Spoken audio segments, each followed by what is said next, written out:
रुद्राणां शङ्करश्चास्मि वित्तेषु यक्षरक्षसाम् वसूनां पावकश्चास्मि मेरुः शिखरिणामहम् रोदसां च मुख्यं मां विद्धि पार्थ बृहस्पतिम्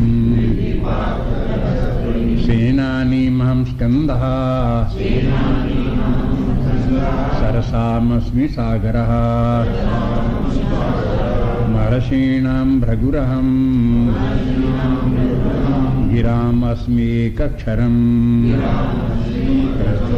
यज्ञानां जपयज्ञोऽस्मि स्थावराणां हिमालयः अश्वत्था सर्ववृक्षाणां देवर्षीणां च नारदः गन्धर्वाणां चित्ररथः सिद्धानां कपिलो मुनिः अश्वत्थं सर्ववृक्षाणां देवर्षीणां च नारदः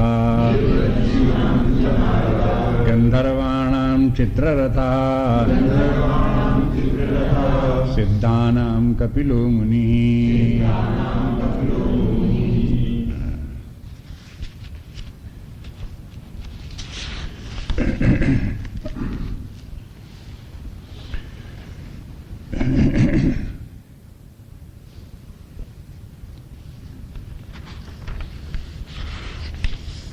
पिछले श्लोकों से देखते आ रहे हैं, अलग अलग वर्गों से भगवान ने कुछ वर्ग चुने और उनमें से जो विशेष हैं, प्रमुख हैं, उनका नाम लिया और कहा कि हमारी विभूति है। व्यक्ति की कहीं न कहीं दृष्टि रुकती है, उसे लगता है कि यहाँ कुछ विशेषता दिखाई दे रही है। जहाँ भी कहीं उसे कोई विशेषता दिखाई दे, उसे वो समझना चाहिए कि यह परमात्मा की विभूति है। बिना परमात्मा की सत्ता के, चेतना के कहीं कोई महिमा दिखने में नहीं आएगी। जितने भी महापुरुष संसार में हो गए हैं, उनमें सब में परमात्मा की विभूति है। परमात्मत्व तो उनके अंदर जागृत हुआ, तो इसलिए वो महापुरुष हो गए।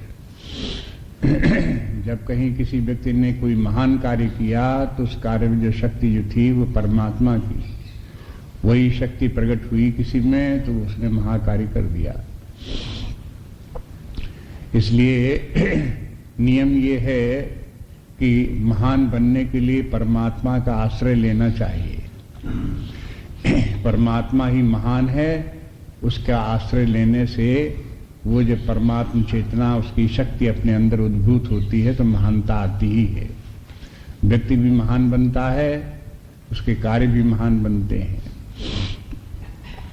इसलिए परमात्मा का आश्रय लें। तात्पर्य कहने को सब यहाँ पर आप जहाँ कहीं भी देखेंगे, जो कहीं चमत्कार दिखाई देता है, विशेषता दिखाई देती है, वो परमात्मा की है।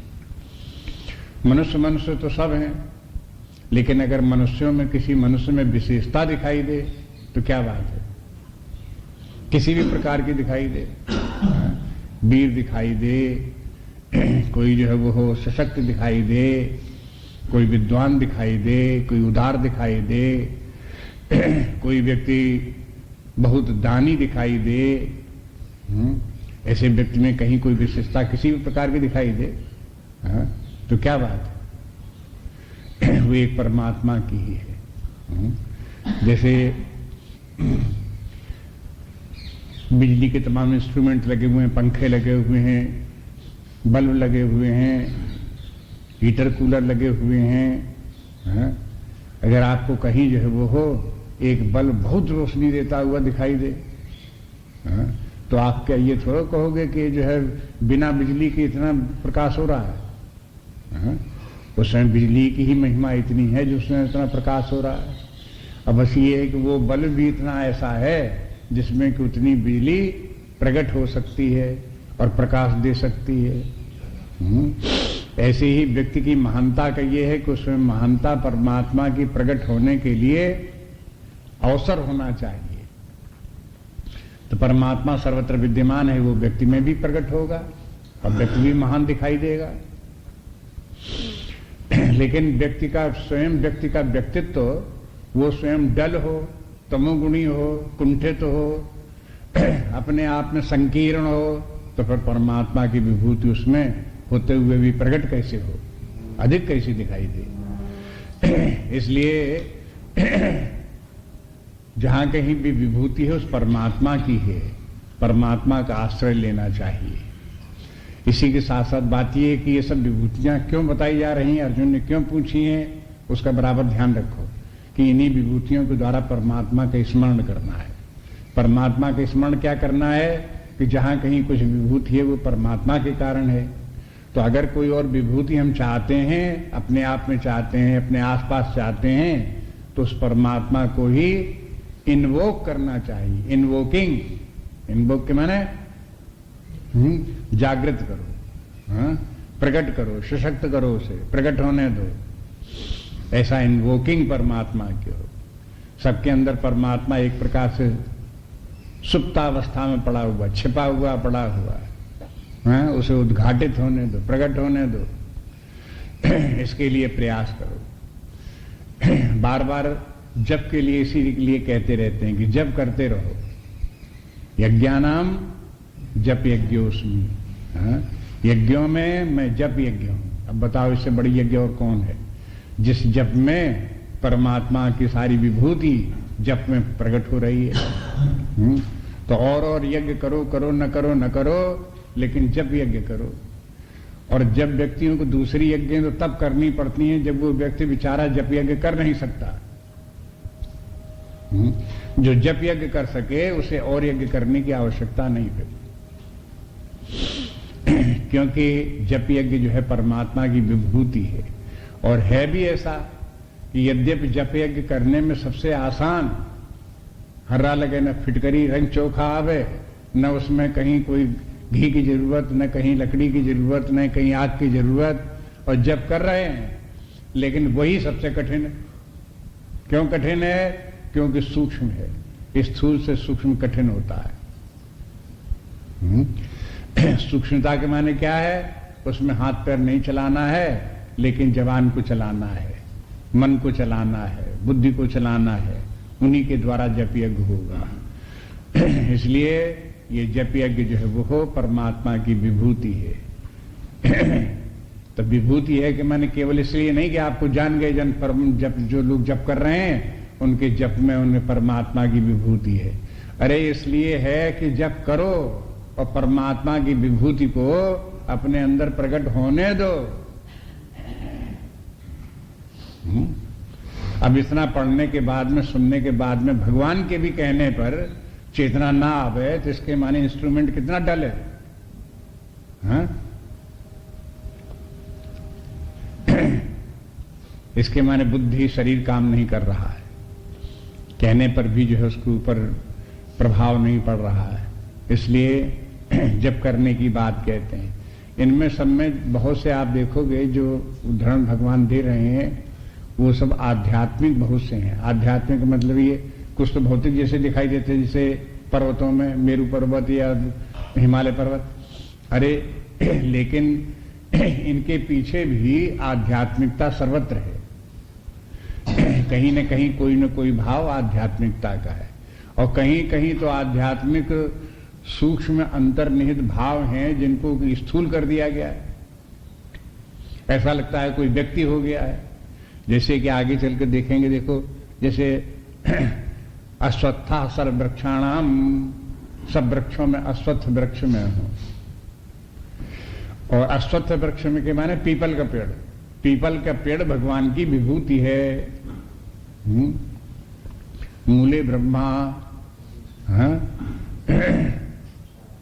हाँ, और उसके बाद जो ब्रह्मा विष्णु और शाखायाम महेश्वरा और पत्ते पत्ते देवानाम, हाँ, वृक्षराज नमस्तुते, हाँ, मूल में ब्रह्मा जी और उसका जो तना है उसमें विष्णु भगवान, शाखाएं जितनी हैं उसमें शंकर जी, 11 रुद्र, और फिर जितने जितने पत्ते पत्ते हैं, फूल फूल जितने हैं, सब देवता वास करते हैं। जितने देवता हैं सब उसी में वास कर रहे हैं। हाँ? ऐसा वृक्षराज। अब इसमें वृक्षराज में इसमें क्या बात है, इतने सब देवता वास क्यों कर रहे हैं, क्या बात हो गई? तो इसे पीपल के वृक्ष की कुछ अपनी विशेषता है। उसमें जब लोगों ने अभी पता शायद चला होगा, जब ऑक्सीजन और ये सांस को कैसी लेते हैं और कौन सी गैस निकलती है, तो मालूम हुआ कि और वृक्षों में तो रात्र में ऑक्सीजन नहीं निकलती, दिन ही में ऑक्सीजन देते हैं, कार्बन डाइऑक्साइड आने भी। लेकिन पीपल के वृक्ष में रात में भी ऑक्सीजन ही मिलेगी। हाँ? पीपल के वृक्ष के नीचे अगर सो रात में तो ऑक्सीजन वहां रात में भी मिले, दूसरे वृक्षों के नीचे सो तो कार्बन डाइऑक्साइड मिलने लगे। कुछ एक ने यह भी बताया कि पीपल के वृक्ष के नीचे और वृक्ष भी उगे आते हैं और दूसरे वृक्षों के नीचे दूसरे पौधे उधे लगाओ तो नहीं जमेंगे। एक ने यह भी बताया कि पीपल का वृक्ष ऐसा है कि वो जहां कहीं लग जाएगा बहुत जगह, जैसे दूसरे पेड़ के ऊपर भी जमे आएगा, जहां कहीं कंकड़ पत्थर होंगे वहां पर भी जमे आएगा, दीवार की दराज में भी जमे आएगा। आपने देखे होंगे पीपल के पेड़। तब देखो पीपल का पेड़ कितना सशक्त है कि जहां कहीं देखो तहां उसका जो है वो जमे आता है। फिर उसके पीपल के वृक्ष के औषधि के रूप में देखो तो वो भी मालूम होगा कि उसकी जो है सब जब औषधि शास्त्र में जहां देखो वैदिकों ने उसमें पीपल से अनेक औषधियां बनाई हैं। औषधियों का उससे लिए भी उपयोगी है। माने इस प्रकार से जब ज्यादा प्रकार से उपयोगी हुआ तब पीपल का वृक्ष हुआ। लेकिन वैसे क्या दिखाई देता है कि पीपल के पेड़ में न लगे आम न लगे केला, है खड़ा है सूखा वृक्ष, किसी काम का नहीं है, काटो फेंको। तो देखो स्थूल दृष्टि दिखाई देगी तो उसकी उपयोगिता नहीं दिखाई देती, उसकी महानता नहीं दिखाई देती। सूक्ष्म रूप से जब उसको गंभीरता से देखो तब उसमें ये पता लगता है। और अश्वत्थ के माने जो है एक और भी है। एक देखो, एक वेद में बृहदारण्यक उपनिषद में अश्वत्थ एक शब्द अर्थ में और भी प्रयोग किया गया है। कहते हैं सारा विश्व ही अश्व है। अश्व के माने घोड़ा, हाँ, ये घोड़े जैसा सारा विश्व है। और अश्वमेध यज्ञ उसी से बन गया। अश्वमेध यज्ञ के माने सर्वमेध यज्ञ, जिसमें और यज्ञ तो होती हैं, कोई रुद्र यज्ञ है, कोई सरस्वती यज्ञ है, कोई देवी यज्ञ है, कोई लक्ष्मी यज्ञ है, कोई यज्ञ है। एक यज्ञ ऐसा कि सर्वमेध यज्ञ, तो सब आ गए, सबके सब, कोई भी बचा नहीं। तो वो जो वो यज्ञ है वो अश्वमेध यज्ञ है। उस यज्ञ में सारे यज्ञ आ गए, पूरे हुए गए। तो ये एक। फिर दूसरे प्रकार से देखो तो कई प्रकार से देखो अश्वत्थ वृक्ष को। तो स्व के माने है कल और आ माने नहीं, जो कल तक न रह जाए उसका नाम है अश्व। जो कल तक न रह जाए उसका नाम अश्व। 15वें अध्याय में जब आते हैं तो हम देखते हैं कि एक अश्वत्थ वृक्ष का वर्णन आता है फिर, है? और वहां अश्वत्थ वृक्ष में क्या कहते हैं? अश्वत्थम प्राहुर अव्ययः। कहते हैं देखो है तो अश्वत्थ वृक्ष ऐसा जो कल तक रहने वाला नहीं है, लेकिन उसको कहते हैं अव्यय। जगत जो है वो हो अश्वत्थ वृक्ष की तरह से है। ये जगत जो है वो हो कल तक तो रहने वाला नहीं है, लेकिन कहते हैं कि सदा रहने वाला है, हमेशा ही बना रहेगा ये जगत। लोगों को रखता है जगत तो ऐसे ही हमेशा बना रहेगा। तो ये देखो दोनों प्राहुर के माने कहते हैं लोग, है तो नहीं, रहने वाला तो नहीं है, नाशवान है, लेकिन कहते हैं कि नित्य बना रहेगा। इसलिए अश्वत्थ वृक्ष की तरह से ये जगत है। तो जब ये अश्वत्थ वृक्ष का नाम लेते हैं तो कई प्रकार से इसकी जो है वो हो महिमा समझ में आती है। इसलिए कहते हैं सब वृक्षों में मैं अश्वत्थ वृक्ष हूं। और देवर्षि नाम से नारदा, और देवर्षियों में मैं नारद हूं। देव हो, ऋषि भी हो, तब देवर्षि हो। ऋषि बहुत से हैं, देवता बहुत से हैं, लेकिन जब देवता और ऋषि दोनों हो तब देवर्षि हुआ। देवता ऋषि नहीं होते और ऋषि देवता नहीं होते, लेकिन जब संयोग ऐसा मिल जाए कि देवता भी हो, ऋषि भी हो, हैं, तब देवर्षि हो। देवता इंद्र भी जो है वो कोई ऋषि थोड़े हैं, देवताओं के राजा है, लेकिन ऋषि नहीं। वरुण है, कुबेर है, वरुण है, अग्निदेव हैं, ये सब देव हैं, लेकिन ऋषि नहीं है कोई। ऋषि लोग देखो, अत्रि आदि ऋषि हैं, सप्तर्षि हैं, ये देवता नहीं है। हाँ, ऋषि हैं, लेकिन जब देवता भी हो, ऋषि भी हो, हाँ, तब देवर्षि हो गए। दो गुण माने एक प्रकार से इकट्ठे हो गए।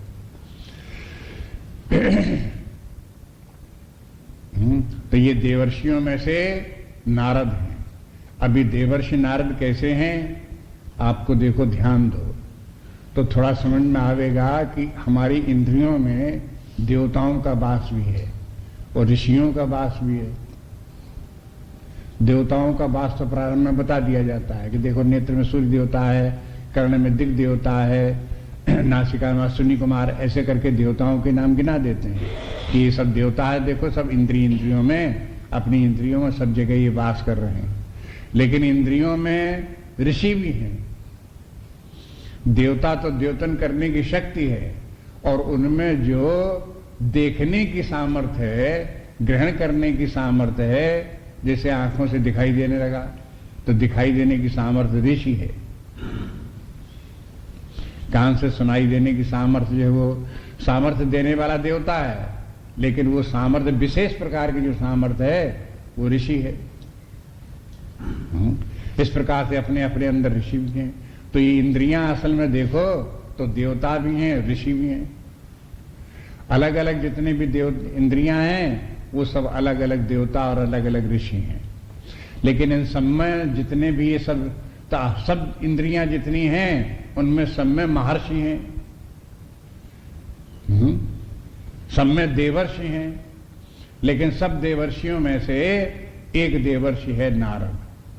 तो नारद कौन सा है? सब इंद्रियों में कौन प्रधान है? मन। मन जो है वो हो नारद है। तो अब जितने भी देवर्षि हैं, माने इंद्रियों में जितने भी देवता ऋषि हैं, उन सब में एक देवर्षि है, वो है मन। और मन जो है वो हो नारद है। अपने शास्त्रों में मन को कई नाम मन के हैं, नारद भी मन को कहते हैं। मैं दानो जो वो भी मैं कहलाता है।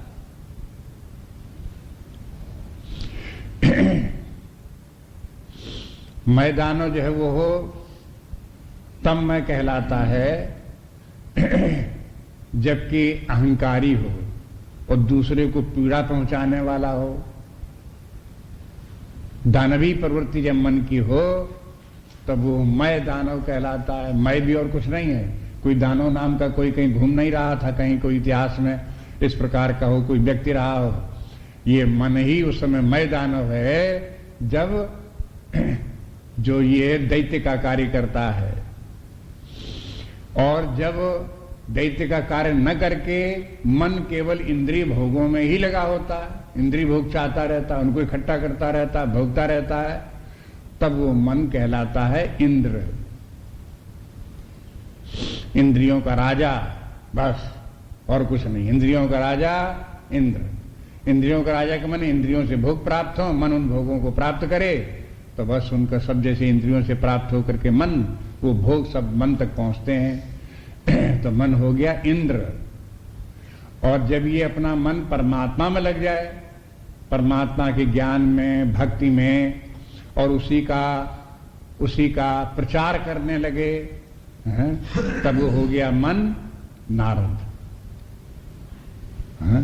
नारद का काम क्या है? नर नारायण की महिमा को गाते फिरो, जहां कहीं जाओ वहां वीणा बजाओ, भगवान की महिमा सुनाओ। बस ये स्वभाव जिस व्यक्ति का हो वो नारद, उसका मन नारद। इस प्रकार से देखो कि ये है इन सबके। वैसे तो कहने में ऐसा लगता है कि होंगे कहीं देवर्षि, हम तो गए नहीं, वहां देखा नहीं, कोई गया होगा तो देखा आया होगा कि वहां बहुत से देवर्षि हैं, उन देवर्षियों में एक नारद भी है, वो बाके बताया होगा भगवान ने कि हाँ वहां एक नारद भी है। बस ऐसी कहानी एक देशी है। इस प्रकार की कथा समझना और परलोकवादी अर्थ लगाना इतना पर्याप्त नहीं है। कोशिश ये करते रहो बराबर ये सब दिखाई देना चाहिए। जैसे भगवान को सब ये दिख रहे हैं, तैसे ज्ञानी व्यक्ति को भी ये सब दिखने चाहिए कि ये सब क्या है, कहाँ है, ये शब्द किसके लिए प्रयोग किए जा रहे हैं, किसका वर्णन हो रहा है, वो सब ज्ञान में आना चाहिए। इसलिए देवर्षीणाम च नारदा गंधर्वाणाम चित्ररथा। गंधर्वों में मैं चित्ररथ हूं, गंधर्वों का राजा चित्ररथ है। अब वैसे तो एक लोक है गंधर्व लोक, तो जैसी लोक की बात कहो तो समझ में आता है पृथ्वी से बहुत ऊपर कहीं एक स्थान होगा, वो लोक होगा। लेकिन जिसने बार बार बताते रहते हैं कि लोक के माने अनुभव का क्षेत्र, फील्ड ऑफ एक्सपीरियंस, तो आपकी बुद्धि कहाँ जानी चाहिए हैं?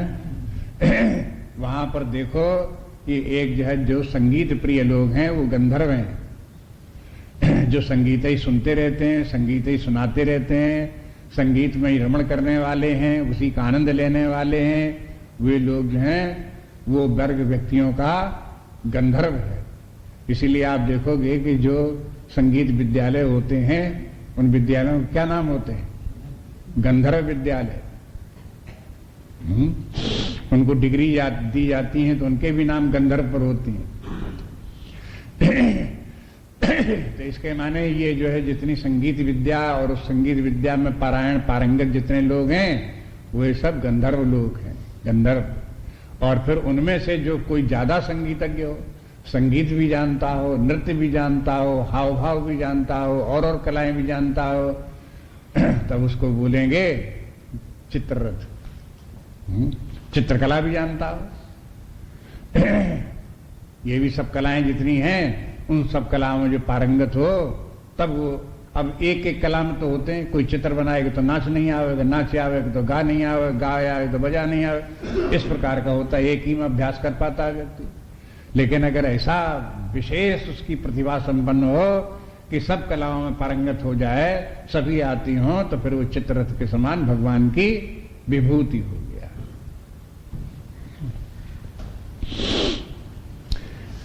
ऐसे ऐसे संगीतकार, बहुत से म्यूजिक कॉन्फ्रेंस होती रहती, बहुत संगीतकार सुने होंगे, संगीत सुने होंगे उन लोग। टीवी में आजकल बहुत समय संगीत आते रहते हैं, उनको भी सुना, उनके बहुत से लोगों के नाम भी जानते होंगे। कहीं कहीं ऐसे भी देखने में आता है कि छोटे छोटे बच्चे 6-7 साल के बच्चे हैं, लेकिन ऐसा बढ़िया शास्त्रीय संगीत सुना दें कि कोई जिंदगी भर सीखता रहे तो भी वैसा न गा पाओ। जन्मजात गंधर्व, तो ऐसा लगता है कि पूर्व जन्म से कहीं से उसका संस्कार इस प्रकार के आए और उसको ऐसा संगीत आता है। तो किसी किसी में ये संगीत की कला ही और अथवा दूसरी कलाएं वो उसके अंदर कहीं से पूर्व जन्म से संस्कार रूप में आ जाती हैं व्यक्ति के। तो कहते हैं जहां पर इस प्रकार की कलाओं का प्रागट्य है विशेष रूप से, वो भी भगवान की विभूति है। और फिर इसके गंधर्वाणाम च चित्ररथा और सिद्धानाम कपिलो मुनि, और सिद्धों में से कपिल मुनि।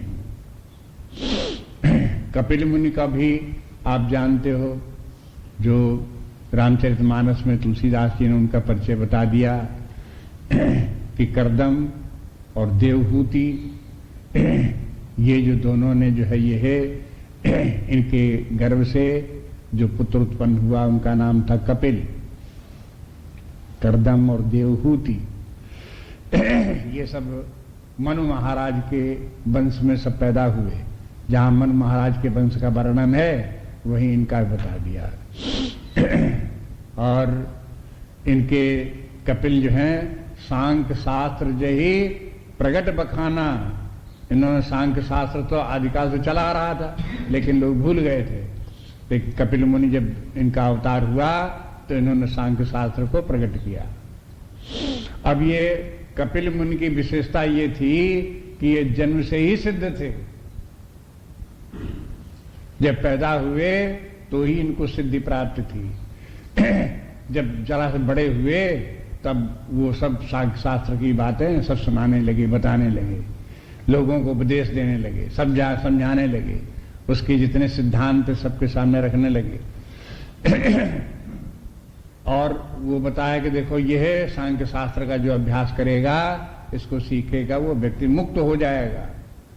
अब इनके माता पिता तो जो थे उनको तो कोई ज्ञान था नहीं, तो कपिल ने फिर अपने माता पिता को सांख्य शास्त्र सिखाया।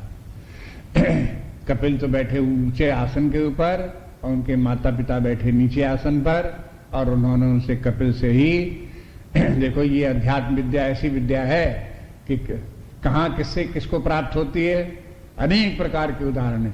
एक ये उदाहरण ऐसा है जिसे पुत्र से माता पिता ने ज्ञान प्राप्त किया।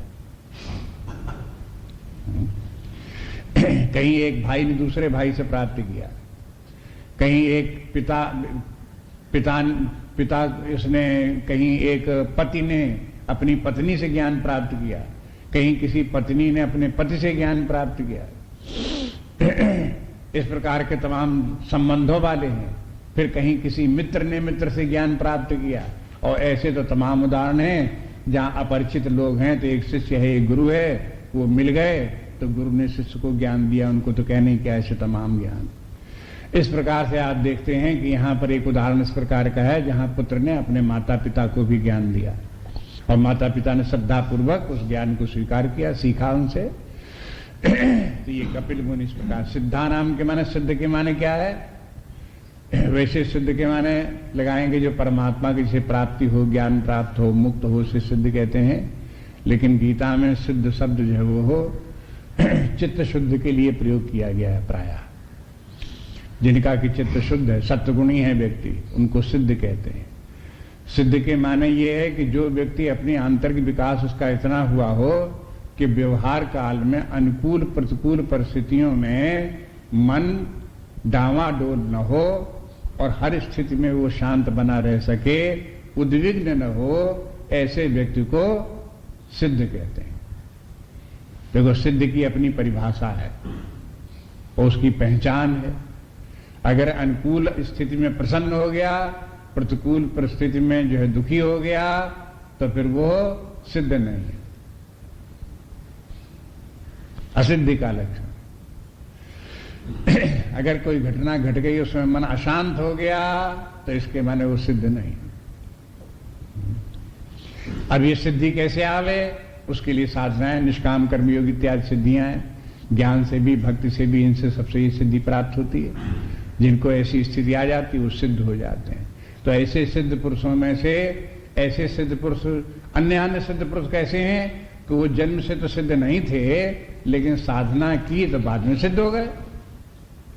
लेकिन कपिल मुनि ऐसे थे कि उनको साधना नहीं करनी पड़ी, जन्म से ही वे सिद्ध थे। इसलिए इनको कहते हैं कि सिद्धानाम कपिलो मुनि। कपिल मुनि का शास्त्र जो वो सांख्य शास्त्र है, वो द्वैतवादी है। प्रकृति और पुरुष दो अंतिम तत्व हैं। इनके कपिल के सूत्र जो हैं, इनके प्रारंभ में इनके ऊपर थे कि जो इन्होंने शिक्षा दी है वो सूत्र रूप में शिक्षा दी। उसके बाद में उसके ऊपर कारिका लिखी। ईश्वर कृष्ण नाम के एक ये सांख्यवादी हुए, उन्होंने कारिका, जैसे कारिका इन्होंने गौड़पाद ने कारिका लिखी है मांडू के ऊपर, कारिका के माने श्लोक, ऐसे ही श्लोक लिखे उसके ऊपर। तो श्लोकबद्ध एक पुस्तक जो है सांख्य कारिका कहलाती है। वो ईश्वर कृष्ण द्वारा लिखी हुई है। वो आजकल मार्केट में मिलती है, बार बार छपती है, प्रसिद्ध पुस्तक है वो।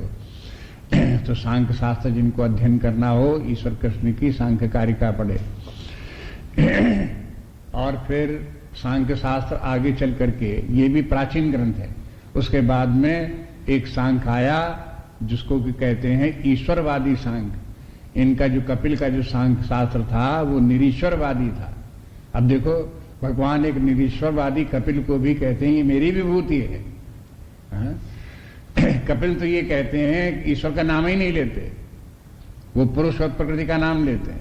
और बस जिसको, जहां पुरुष को, जीव को ज्ञान हो गया कि प्रकृति से हमारा तादात्म्य भ्रांति मूलक है, हम प्रकृति नहीं है, हम तो वास्तव में चेतन सत्ता हैं, और चेतन में दोनों में बहुत अंतर है। ऐसे करके व्यक्ति ने जहां अपनी चेतना को पहचान करके चेतन स्वरूप में स्थित हो गया तो वो मुक्त हो गया। अब कपिल कहते हैं कि इसमें ईश्वर की क्या जरूरत, इसमें ब्रह्म की क्या जरूरत, परमात्मा की क्या जरूरत। जब हम अपनी चेतना को हमने पहचान लिया कि हम प्रकृति नहीं है, शरीर प्राण मन बुद्धि ये सब के सब प्रकृति हैं, प्रकृति के ये अंग हैं और हम प्रकृति नहीं है, हम प्रकृति के दृष्टा हैं, साक्षी हैं, अलग हैं, अपने आप को पहचान लिया, हो गए मुक्त।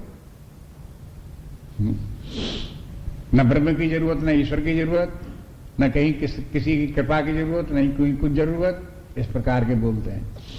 लेकिन भगवान कहते हैं कि नहीं, ये जो है ये है कपिल मुनि है, ये मेरी विभूति हैं। किस बात में विभूति हैं कि इनकी जैसी किसी की बुद्धि तर्क संगत बुद्धि नहीं हुई। माने भारतीय दर्शनों में से वेदांत को छोड़ करके जितने भी अन्य दर्शन हैं उन दर्शनों में सबसे श्रेष्ठ दर्शन कपिल का सांख्य दर्शन है। तो दार्शनिकों में सबसे श्रेष्ठ कहना चाहिए। वैसे तो ये सिद्धानंद कपिलो मुनि बोले, लेकिन वैसे देखें तो जितने भी भारतीय दार्शनिक हैं उन दार्शनिकों में सबसे श्रेष्ठ दार्शनिक कपिल मुनि हुए। ये मल्ल हैं उसमें, जैसे कि अखाड़ा होता है, शंकराचार्य ने ऐसे ही बताया भी अपने ब्रह्मसूत्र में भाष्य में लिखते हुए कि देखो ये जितने भी दार्शनिक भारतवर्ष के दार्शनिक हैं ये तो अखाड़ची हैं, अखाड़े में अपने दंड बैठक करने वाले, कुश्ती लड़ने वाले, और उन सब में जो प्रधान मल्ल है वो सांख्य है। माने उसने सबका खंडन कर दिया, जितने भी और दर्शन हैं उनके सबकी गलतियां दोष दिखा दिए कि देखो यहाँ पे ये विचारहीनता है, यहाँ तर्क संगत नहीं है, यहाँ तर्क संगत नहीं है, सब में दोष दिखा दिया। लेकिन कपिल के जो सांख्य शास्त्र का दोष कोई नहीं बता पाया, तो ये प्रधान मल्ल हो गए उनमें। लेकिन शंकराचार्य कहते हैं कि ये है बुद्धिवादियों में से, तार्किकों में से प्रधान जरूर हैं, लेकिन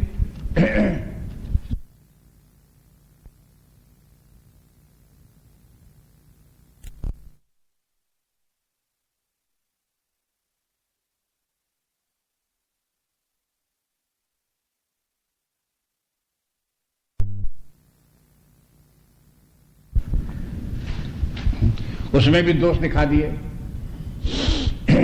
वो कहते हैं कि देखो ये है वेदांत दर्शन जो है ये है दर्शन नहीं है,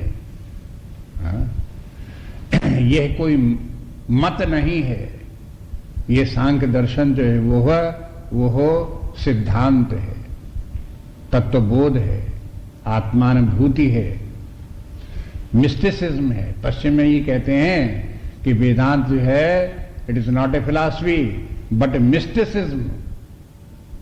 मिस्टिसिज्म का है ये तो रहस्य की बातें हैं जो बुद्धिगम में नहीं है, वो ये बताता है। लेकिन सांख्य शास्त्र में जो कुछ बुद्धिगम में वही बताया गया। इसलिए बुद्धि हमको कहां तक ले जा सकती है? सांख्य शास्त्र तक, बस। अब उसके आगे अगर हमें जाना है तो वेदांत का सहारा लेना पड़ेगा, वो हमें परमात्मा तक पहुंचाएगा। इसलिए ये कहां तक कौन किसकी क्या सीमाएं हैं ये जाननी चाहिए। आगे देखो, सिद्धानाम कपिलो मुनि ही, आगे देखिए, उच्चै सर्वसमस्वानाम विद्धि माम अमृतोद्भवम ऐरावतम गजेन्द्राणाम नराणाम च नराधिपम उच्चै सर्वसमस्वानाम विद्धि माम अमृतोद्भवम ऐरावतम गजेन्द्राणाम नराणाम च नराधिपम।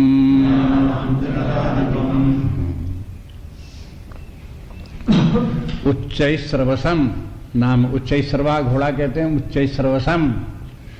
उच्चै सर्वसम के माने उच्चै सर्वा अश्व घोड़ा, उच्चै सर्वा अश्वानाम घोड़ों में से, जितने घोड़े में उसमें उच्चै सर्वा घोड़ा मेरी विभूति है। वह विद्धि माम अमृतोद्भवम, जब समुद्र मंथन हुआ, जब अमृत निकला समुद्र से, तब यह ऐरावत और ये उच्चै सर्वा घोड़ा भी समुद्र से निकले। ऐरावतम गजेन्द्राणाम, और ऐरावत जो है हाथी जो है ये भी गजेंद्र जो है ये हाथियों में से ऐरावत हाथी गजेंद्र है, हाँ? तो वो जो है मेरी ही विभूति है। नराणाम च नराधिपम, और नरों में भी मैं नराधिप, मन जो राजा है वो मैं, मेरी विभूति है। अब वैसे तो पौराणिक भाषा में इतिहास इतना ही है कि एक समय था प्राचीन काल में, भगवान के कहने से देवताओं ने, असुरों ने समुद्र का मंथन किया तो उसमें 14 रत्न निकले। उन 14 रत्नों में से जो है अमृत भी है, लक्ष्मी भी है, चंद्रमा भी है, ये भी है, इसका जो है ये ऐरावत भी है, उच्चैश्रवा घोड़ा भी है, बहुत से इस प्रकार 14 रत्न में निकले, जिसमें विष भी निकला, हाँ? जिसमें सुरा मदिरा भी निकली, ये सब उसी में से निकली सब में, हाँ? तो अब ये सब के इनमें बोले कि देखो जो घोड़ा एक निकला, ये सब दुनिया के जितने घोड़े हैं उनसे सबसे श्रेष्ठ घोड़ा है। कहते हैं इसके 7 सिर हैं, हाँ? और बड़ी तेज रफ्तार चलने वाला है। कोई प्राणों कहा गया कि ये जो घोड़ा जो था इंद्र को दे दिया गया, कोई कहते हैं ये घोड़ा सूर्य को दे दिया गया। सूर्य का जो रथ जो है यही घोड़ा, ये उच्चैश्रवा घोड़ा जो है यही रथ खींचता है, हाँ? अब ये पौराणिक कथाएं हैं, अब पता नहीं सूर्य के साथ में कोई रथ है कि नहीं है, और घोड़े उसमें लगे हैं कि नहीं लगे हैं, ये तो आप वहां पास जाकर के देखो। फिर एक बार जो है वो आपका नाम आपने देखा, दिति और अदिति 2 पत्नियां जो थी उनकी, उनके दोनों में एक बार बहस हो गई कि ये बताओ सूर्य के जो घोड़े हैं उनके घोड़े के बाल लाल हैं कि सफेद हैं कि काले हैं। तो उनमें सब में उनके बहस होने के बाद एक हार गई दूसरी। अब ये सब पौराणिक कथाएं हैं जिसके मैंने सूर्य का घोड़ा भी है, घोड़े की पूंछ भी है, उसके बाल भी हैं, उसके रंग भी, बाल के कोई रंग भी हैं, ये सब के सब जो है पुराण है। लेकिन तुलसीदास जी ने बड़े कमाल का काम किया है। उन्होंने इन सब पुराणों के सबके अर्थ का संकेत दिया है, आध्यात्मिक अर्थ दिया है।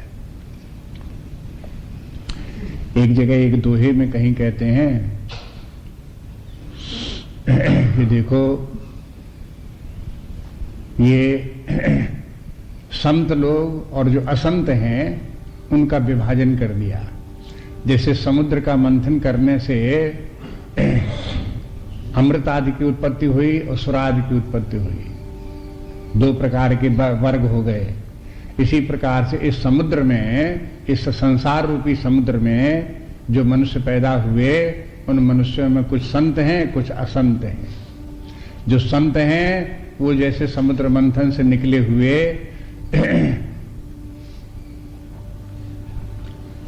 जो लक्ष्मी और अमृत, उच्चैश्रवा घोड़ा इत्यादि जैसे हैं, ये सब तो संत लोग हैं, हाँ? और जितने की वारुणी और जितने की विष, ये सब के सब असंत हैं। तो अब ये इसके माने क्या है ये कि अब ये आध्यात्मिक रहस्य इनका हुआ।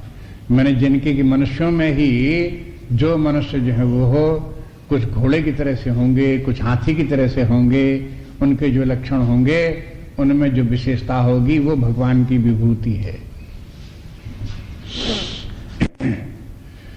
घोड़े का काम जो है वो हो बड़ी तेज गति से चलना है। कुछ लोग बड़ी तेज गति से चलते हैं, उनके साथ नहीं चल पाते लोग। चलने में पैदल नहीं, माने उनकी कार्य प्रणाली इतनी तीव्र होती है कि दूसरे लोग उनके साथ चलना चाहें, कार्य करना चाहें तो पिछड़ जाते हैं, नहीं कर पाते। ऐसे ही लोग होते हैं। चाहे जितना उनके साथ दौड़े, चाहे जितनी जल्दी करे, लेकिन वो उनके जो है प्रतिभा संपन्न ऐसे हैं तो आगे आगे काम करते चले जा रहे हैं, जब तक पीछे वाला रह गया देखता देखता तमाशा नहीं कर पाया, नहीं उतना चल पाया। ऐसे व्यक्ति होते हैं।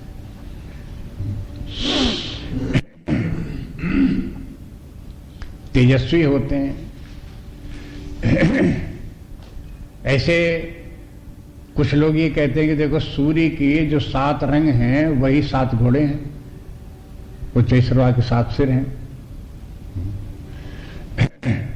ऐसे ऐरावत के हाथी की जो 7 सूंडें हैं, माने कुछ विशेषता बताने के लिए जब चित्र बनाया जाएगा तो हाथी जैसा हाथी बना दिया जाएगा, तो क्या हाथी हुआ ऐरावत? ऐरावत हाथी बनाने के लिए सूंडें उसकी बनानी पड़ेंगी 7। जब 7 बनाई तब मालूम पड़ा ये ऐरावत है, नहीं तो ऐरावत पहचान में नहीं आवे। इसलिए 7 सूंड वाला ऐरावत।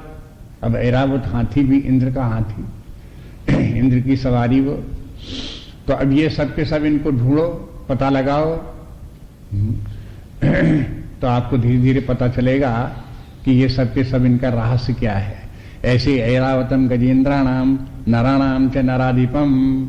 और मनुष्यों में जो राजा, मनुष्यों का राजा, जो राजा में विभूति होती है, कुछ न कुछ विशेषता व्यक्ति में होगी, तब राजा होगा और तब शासन कर पाएगा देश के ऊपर। आज कोई ऐसा तो है नहीं कि ऐरा गैरा कोई व्यक्ति भी शासन करने लगे, शासन उसका चलेगा नहीं। उसके प्रजा और दूसरी शक्तियां उसको उलट देंगी। उसमें कोई न कोई विशेषता शक्ति, शारीरिक, मानसिक, बौद्धिक शक्ति होनी चाहिए, तब राजा राजा होगा। तो उस पुरुष में जो विशेषता होगी राजत्व की, वो परमात्मा की विभूति होगी। अब ऐसी इनकी सबका वर्णन करने से एक दृष्टि आ जानी चाहिए कि भगवान की विभूति का तात्पर्य क्या है। एक दृष्टि, इंसाइट जिसे कहते हैं अंग्रेजी में। इंसाइट तमाम उदाहरण देते जाओ तो एक इंसाइट डेवलप हो जाए। आयुधानाम अहम वज्रम धेनूनामस्मि कामधुक प्रजनश्चास्मि कंदर्पः सर्पाणामस्मि वासुकी आयुधानाम अहम वज्रम धेनूनामस्मि कामधुक प्रजनश्चास्मि कंदर्पः सर्पाणामस्मि वासुकी। अब कहते हैं आयुधानाम अहम वज्र, आयुधों में मैं वज्र हूं। और धेनु नाम अस्मि कामधुक, और धेनुओं में, गायों में मैं कामधेनु हूं। और प्रजनश्चास्मि कंदर्पः, और प्रजनन करने वाले, संतान उत्पन्न करने वालों में कंदर्प में हूं, काम में हूं। सर्पाणाम अस्मि वासुकी, और सर्पों में वासुकी सर्प में हूं। अब इनमें भी ऐसे ही आयुधानाम अहम वज्रम, वज्र को आयुध क्यों कहा गया? क्योंकि अपने पौराणिक इतिहास के अनुसार ये वज्र जो है वो दधीच की हड्डियों से बना। दधीच बड़े महर्षि थे, बड़े तपस्वी थे, उनकी हड्डियों में बड़ी शक्ति थी। उनकी हड्डियों से फिर उन्होंने अपनी हड्डियां दान में दे दी और हड्डियों से फिर वज्र बनाया गया। वो वज्र जो है इंद्र का अस्त्र है। इंद्र का जो अपना अस्त्र वज्र कहलाता है। बड़ा शक्तिशाली, बड़ा कठोर है। कठोर, इतना कठोर वज्र है कि उससे कहीं कोई दूसरी चीज उसे काट नहीं सकती। कोई भी दूसरा अस्त्र उसे काट नहीं सकता, ऐसा वज्र है। कभी कभी हीरे को वज्र कहते हैं। अपने संस्कृत साहित्य में हीरा वज्र है। क्यों? कि हीरा से तो और सब कांच वांच ये वो सब काट दोगे, लेकिन हीरा जो है वो काटे नहीं कटता। हीरा बड़ा मजबूत, कठोर। तो आप कहते हैं जैसे ये वज्र जो है वो शक्तिशाली होने के कारण से, अकाट्य होने के कारण से, अन्य जितने भी आयुध बने, अस्त्र जितने हैं, उनमें से ये है वज्र जो है वो भगवान की विभूति है। एक तो शक्ति के कारण से, और दूसरे तपोबल उसमें विद्यमान है, आध्यात्मिक शक्ति उसमें विद्यमान है। इसके कारण से जो है ये भगवान की विभूति है। धेनु नाम अस्मि कामधुक। धेनु, गाय को धेनु कहते हैं। कुछ लोगों का मत है कि जब गाय नई नई ब्याई होती है तो उस गाय का नाम धेनु होता है, जो दूध दे रही है, और नई नई ब्याई है, खूब दूध दे रही है, उस समय उसका नाम क्या है? धेनु है। तो ऐसी जो गाय हो, जो धेनु हो, खूब दूध दे रही हो, उनमें वो दूध देने वाली गाय कौन सी? कामधेनु। कामधेनु के माने जो सदा ही नई ब्याई गायों की तरह से दूध देती ही रहे, कभी दूध देना बंद ही नहीं करे, बरसों बरसों, हजारों हजारों वर्ष तक दूध देती ही रहे। तब कामधेनु। कहते प्रजनश्चास्मि कंदर्पः, और उत्पन्न करने वालों में से कंदर्प जो है वो मैं हूं। इस कंदर्प को, काम को पिछले अध्याय में भी, 7वें अध्याय में भी भगवान बोले आए हैं, जहां अपनी विभूतियों का वर्णन किया है। धर्मा विरुद्धो कामस्य, वहां पर कहे आए कि जो धर्म के अविरुद्ध है, धर्मानुकूल जो काम है वो मैं ही हूं। तो काम में ही लोगों की कभी कभी घृणा बुद्धि होती है, दोष बुद्धि होती है, तो ऐसे नहीं है। शास्त्रों में काम को काम के रूप में, शुद्ध रूप में देखा गया। जब इसका दुरुपयोग होता है तब ये दोषपूर्ण होता है। अगर दुरुपयोग इसका न हो, धर्मानुकूल इसका प्रयोग हो, तो फिर यह कल्याणकारी है, मंगलकारी है, इसमें कोई नहीं। देवताओं में इसकी गिनती है, देवताओं में ही, स्वर्गलोक में सब देवता हैं, वहां पर भी कंदर्प भी वहीं पर है, काम भी वहीं पर उनके देवताओं के अधीन है। इस प्रकार से कहते हैं प्रजनश्चास्मि कंदर्पः और सर्पाणाम अस्मि वासुकी ही, और जो सर्प हैं उनमें, सर्पों में वासुकी सर्प में हूं। अब ये पुराण की कथाओं में देखो, अब सर्प, एक सर्प होते हैं, एक नाग होते हैं, आगे नाग भी आएंगे। नाग में शेषनाग जैसे ऐसे नाग जो है वो अलग होते हैं, सर्प अलग होते हैं, दो जातियां होती हैं। नाग जिनके की अनेक फन हो उनको नाग कहते हैं, जिनका कि एक ही फन हो उसे सर्प कहते हैं। ऐसे भी विभाजन कर रखे हैं जाति विभाजन में से। अभी पता नहीं, कहीं किसी ने कहा कि भाई पहले तो यही सुना जाता था पुराणों में कि कई कई फन वाले सर्प होते हैं। अभी तक सर्पों की सैकड़ों जातियां होती हैं, हजारों जातियां होती हैं सर्पों की, छोटे बड़े तमाम तरह तरह के, काले पीले रंगों के भी सब तरह के होते हैं। लेकिन 2-2, 3-3, 4-4 फन वाले सर्प नहीं मिले। लेकिन अब कहीं मिल गया ऐसा भी सर्प, हाँ, जिस सर्प के जो है वो 2 सिर, 3 सिर, 4 सिर, ऐसे सर्प मिल गए। तो अब देखो, प्राचीन काल में मिले होंगे लोगों को, तो ढूंढ लिया होगा लोगों ने, तब से इतिहास में चला आ रहा है। लेकिन बाद में उनकी ज्यादा संख्या नहीं होती तो नहीं मिलते हैं इस प्रकार के, संख्या उनकी कम होती है। अब कालांतर में आकर के फिर लोगों को एक आध कहीं ढूंढे ढाढ़े मिल गया, दिखाई पड़ गया इस प्रकार का सब। तो अब वो उससे मालूम होता है कि देखो, पुरानी बातें केवल गप नहीं है, उनमें भी कुछ सत्य है, कल्पना ही कल्पना मात्र नहीं है। अनंतश्चास्मि नागानां वरुणो यादसामहं पितॄणाम् अर्यमा चास्मि यमः संयमतात्महम्। अनंतश्चास्मि नागानां वरुणो यादसामहं पितॄणाम् अर्यमा चास्मि यमः संयमतात्महम्। अनंतास्मि नागानाम, नागानाम अनंताश्च, जो नाग हैं उनमें मैं अनंत हूं। अनंत के माने शेषनाग, ये शेषनाग जो नाग हैं ये। और वरुणो यादसामहम, और जो जल में वास करने वाले हैं, जो जल के देवता, वो वरुण मैं हूं। और पितॄणाम अरेमा चास्मि, और पितृलोक जैसे गंधर्व लोक वैसे पितृलोक, पितृ में जो अरेमा जो हैं वो वहां के राजा हैं, विशेष हैं, इसलिए अरेमा में उनकी विभूति मैं अरेमा हूं। जैसे देवताओं का राजा जो है इंद्र, परमात्मा की विभूति है। जैसे गंधर्वों का राजा चित्ररथ भगवान की विभूति है, ऐसे पितरों का राजा अरियमा, वो जो है भगवान की विभूति है। इस प्रकार बोल दे। यमः संयमतात्मा हम, और यमराज जो है वो भी हमारी विभूति है। किनमें? संयम करने वाले, शासन करने वालों में। जितने भी शासन करने वालों में सबसे बड़ा शासक कौन है? जो सारे विश्व का शासन करे, हाँ, वो यमराज। सबके शुभाशुभ कर्मों का फल देने वाले, हाँ, सबको ढेर लगा देने वाले, सबको मार काट छांट के ढेर कर दें, सब उनसे डरते रहते हैं। जैसे शासक से कोई डरता है, तैसे यमराज से सब डरते रहते हैं।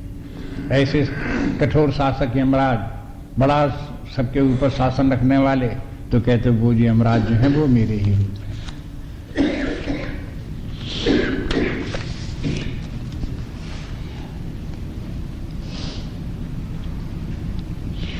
प्रह्लादश्चास्मि दैत्यानां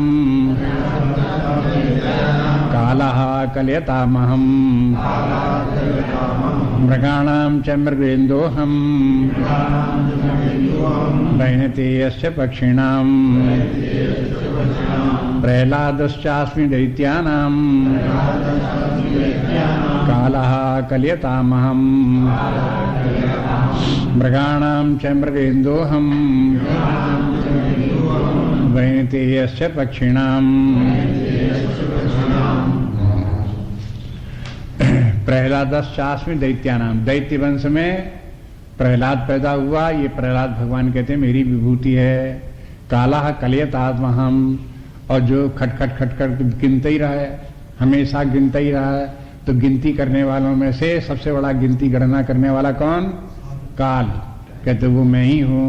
मृगाणाम मृगेंद्रो हम, और पशुओं में, मृग माने पशु, उन पशुओं में पशुओं का राजा मृगेंद्र सिंह मैं हूँ। बैनते शासन पक्षिणाम, और पक्षियों में बैनते पक्षी गरुड़ मैं हूँ। इस प्रकार से विभिन्न पक्षियों में भी अब पक्षी लो, पशु लो, उनमें सब में भगवान की विभूति है। इसके माने कोई मनुष्यों में थोड़े, देवताओं में थोड़े। तो अब इस प्रकार से भी देखो, प्रहलाद शास्त्री नाग ये है दैत्यानाम, और दैत्यों में भी भगवान की विभूति हो गए। प्रहलाद क्यों भगवान की विभूति हो गए? कि प्रहलाद जो है उनमें दैत्य का दोष नहीं रह गया। पैदा हुए दैत्य वंश में, लेकिन उनमें दैत्यत्व तो नहीं हुआ। उनमें भक्ति आ गई, ज्ञान आ गया, शुद्ध हो गए, आध्यात्मिक चेतना उनमें आ गई, तो भगवान की विभूति उनमें आ गई। प्रहलाद जैसा भगवान का भक्त है दैत्य वंश में। उसका बाप महा क्रूर दैत्य हिरण्याकश्यप, लेकिन पैदा हो गया उनका पुत्र, उसकी उतना बिल्कुल विरोधी, एकदम से उनका दैत्यों का विरोधी और भगवान का भक्त, ऐसा पैदा हो गया प्रहलाद। ये जो है ये भी एक इतिहास है। किस बात का? ये इस बात को सिद्ध करने के लिए कि हेरिडिटी को उच्छेद किया जा सकता है। हेरिडिटी तो चलती है, उसके अनुसारी जैसे बाप होते हैं, माता होते हैं, तैसे पुत्र इत्यादि उनके वंश परंपराओं में चलती उसी के प्रकार के गुण होते हैं, लेकिन उसको बदला जा सकता है। हाँ? कैसे बदला जा सकता है? हाँ? उसका उदाहरण प्रहलाद है। जब हिरण्याकश्यप तपस्या करने चला गया, तब इसकी प्रहलाद की मां जो गर्भवती थी, तो इनको जो है इंद्र और नारद जो है इनको उठा ले गए। इंद्र तो ले गए थे इस हिसाब से कि इनको ले जाएंगे तो ये दैत्य जो है ये उसके ऊपर विजय प्राप्त करने के लिए साधन कुछ बनेगा, उपाय सोचेंगे, इसलिए ले गए। लेकिन नारद जी ने कहा कि देखो हम तुमको एक तरीका बताओ, इसके पेट में गर्भ है, इसके लिए मारना नहीं चाहिए, इसके साथ अत्याचार नहीं करना चाहिए, इसकी रक्षा करनी चाहिए गर्भवती स्त्री की, इसलिए वो करो। लेकिन इसको ऐसे वातावरण में रखो जहां भगवान की भक्ति सुनाई पड़े, ज्ञान सुनाई पड़े, पुराण सुनाई पड़े, इतिहास सुनाई पड़े, जहां पर तमाम धर्मशास्त्र की चर्चा हो, दिन रात वही हो, और इतनी ज्यादा हो कि दूसरी बात कुछ मन में इसके आने ही न पावे। इस प्रकार का ट्रीटमेंट करो। हाँ? जहां उसका ट्रीटमेंट इस प्रकार का किया गया, जब तक गर्भवती रही तब तक यही सब वातावरण रखा गया। परिणाम ये हुआ कि जब पुत्र उत्पन्न हुआ तो भगवान का भक्त पैदा हुआ। खत्म हो गया उनका दैत्य जो वंश कि दैत्य का लड़का दैत्य ही होगा, दैत्य का लड़का दैत्य ही होगा, वो सब जो है वो समाप्त हो गया, काट दिया गया। हाँ? इसलिए ये एक इस प्रकार का उदाहरण कि मनुष्यों को सुधार कैसे किया जा सकता है। हाँ? इसकी एक इंसाइट आपको मिलेगी। पेट में भी, गर्भ में भी किस प्रकार से संस्कार बन सकते हैं, इसका उदाहरण ये है। तो ये प्रहलादास्मि दैत्यानाम और काला कलयतामस्मि, ये तो साफ ही दिखाई देता है कि काल जो है वो हो क्षण क्षण करके व्यतीत होता चलता जा रहा, बराबर चलते ही चला जाता है। कलयताम के माने गणना करने वाला, गिनती 1 2 3 4 5 गिनते चला जाता है आगे, और कभी रुकते ही नहीं है। इसका नाम है काल। और मृगाणाम मृगेन्दोहम, और जितने पशु हैं उनमें मृग के माने वैसे हिरण कहलाता है, वो हिंदी में आ गया मृग माने हिरण, संस्कृत में मृग के माने है पशु। मृगाणाम माने पशुओं में मृगेंद्र, मृगेंद्र माने उनका सबका राजा सिंह, जो सिंह में भगवान कहते हैं मेरी ही विभूति है। फिर कहते हैं बैनते यस्य पक्षिणाम, और पक्षी हैं, पक्षियों में बैनते पक्षी माने गरुड़, सबसे तीव्र गति वाला चलने वाला, यह पक्षियों का राजा, गरुड़ को पक्षियों का राजा कहते हैं, पक्षीराज। ये सब विभूतियां, भगवान की विभूतियां विभिन्न स्थानों पर बता दी। पवनः पवतामस्मि रामः शस्त्रभृतामहम्